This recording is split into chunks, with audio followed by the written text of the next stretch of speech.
It's common problems when trying to do probate and probate real estate on your own. Now, we get into a lot of the pitfalls and the hazards that can really happen in this. And I've seen some stuff, but Bill's seen a lot in his experience. We're going to get into that next.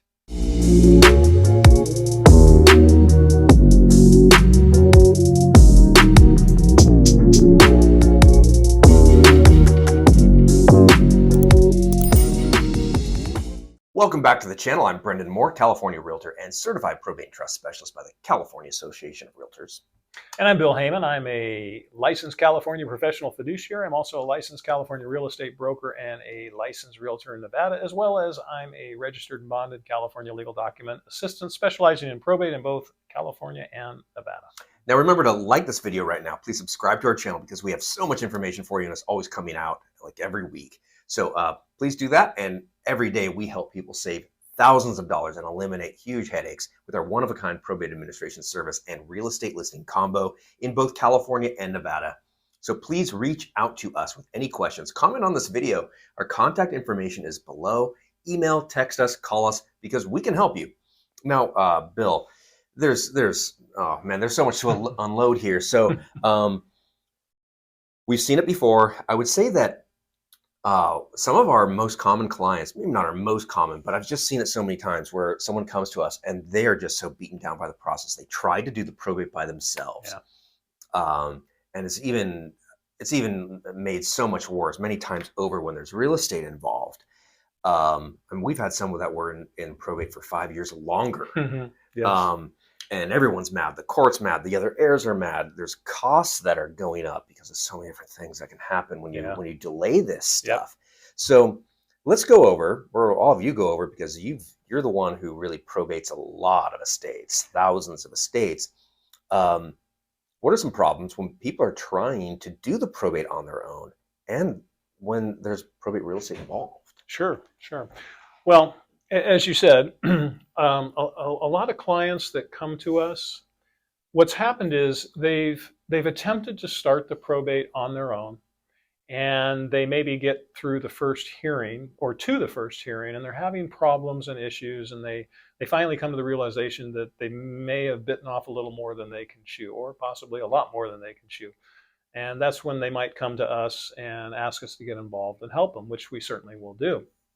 But what happens is it's actually very easy to file the initial probate documents with the court to get it started, because the court will take anything, whether it's right or not. You hand them a probate petition that is scribbled on, and they'll take your $435 and stamp it and give you a hearing date. But what happens is, as you get close to that hearing date, pretty much all courts will issue what are called probate notes or tentative rulings. And basically that's just the probate examiners. They're giving you feedback as to what's wrong. And if you don't fix what's wrong, you're not going to get your appointment at that first hearing date, and they're going to push it out to another hearing date. If you don't fix it by that hearing date, it'll push it out to another hearing date. What happens to a lot of people is they get frustrated because six months, even 12 months has passed, and they don't even have their appointment. So what I'm going to do here is I'm going to put up for our audience out there, and I don't know how well they'll be able to see this, but this is an actual copy of some probate notes for an actual case that's ongoing in Placer County. And this person attempted to do the probate on his own, and he's getting close to his first hearing. And in fact, his first hearing is tomorrow. And I'm just going to read real quick what's wrong with this estate. Mm-hmm. These are the notes from the probate examiner on this case. Appearance is required for continued hearing on petition to administer estate. Missing notice of hearing for petition to administer estate. Missing service of notice of hearing. Missing proof of publication of notice of hearing. Clarification is needed. Petitioner requests petition of will caption 2A, but also states no will. Clarification is needed. Petitioner alleges decedent was survived by spouse, but that a spouse also predeceased the decedent. No spouse is identified in item 8. Clarification needed. Petitioner alleges decedent was survived by a registered domestic partner. No domestic partner is identified. Missing required allegations, issue of predeceased children. Missing relationships of persons in item 8 to decedent. Clarification is needed. I'm not going to name this name, but person is identified as first heir. It's unclear what petitioner intends by this allegation. Clarification needed. Petitioner requests appointment of both executor and special administrator, but alleges there is no will, as above. Missing required allegations. Missing request for bond or request to waive bond. Petition alleges decedent left a sizable estate. Commensurate bond should be required. Note, missing signed duties, Form DE 147. The clerk cannot issue letters until signed duties form is filed. Oh man, that's exhausting. And here's the thing, Bill. How common do you see it when people are doing it on their own and there's a list like that? Actually, very common. Yeah, that's what I thought. I would say 85 to 90% of the time when someone is attempting to do it on their own, they're going to end up with a list like this, and they're going to be very frustrated.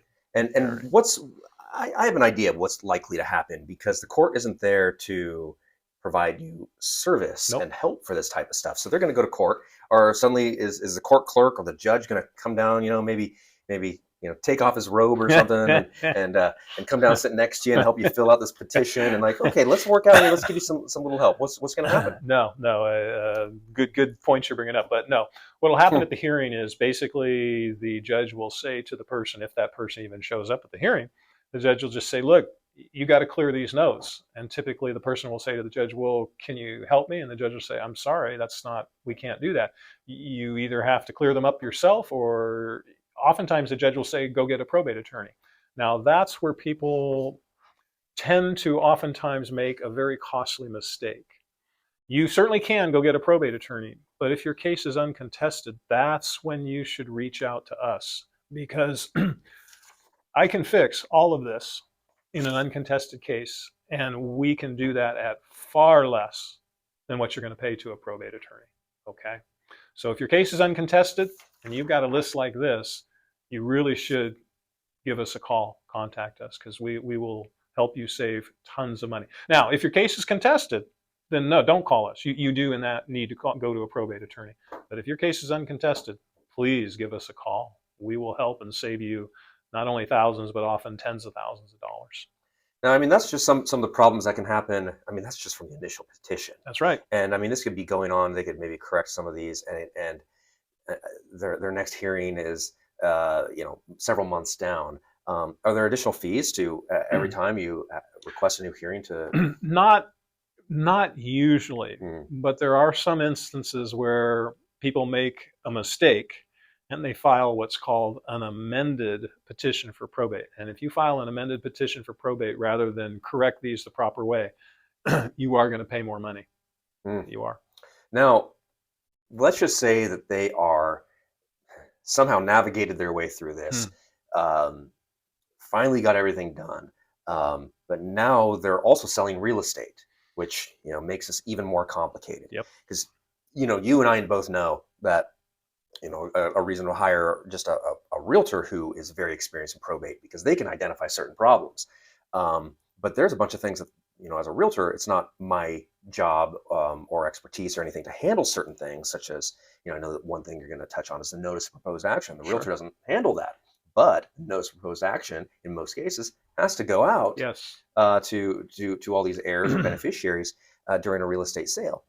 Now, what are some issues, some specific problems that can go on with a real estate sale when the administrator is essentially doing the probate with themselves? Themselves as proper. There's a lot of problems that can come up if somehow on your own as an administrator or an executor you made it past the first hearing and you got your appointment, and that's great, but that's only about 25 to 30% of the total probate.